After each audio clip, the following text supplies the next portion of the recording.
There's been an update in the PTE exam booking process a few weeks back. If you didn't know it yet, watch this video and I'll show you what has changed. So when you go to book the test, you can see that the exam price has been changed from $475 to $490. But now you have free access to the PTE Academic Question Bank, which has 300 practice questions with model answers plus samples for speaking and writing. Now let me show you what's actually in this file. After you book the test, you would get an email on how you should access this website. So you can see there's a question bank, there's answer key and question bank FAQs. I'll show you what the question bank looks like. So you would be able to access all 4 sections, and there are some sample questions that you can try and solve. For example, in Read Aloud, you have about 24 questions that you can go and try to solve them.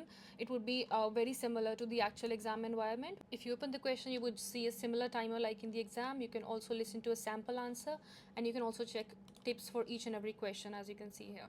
And this is what the answer key looks like. So you can read all these questions and check the sample answers to understand what Pearson is exactly expecting you to respond with.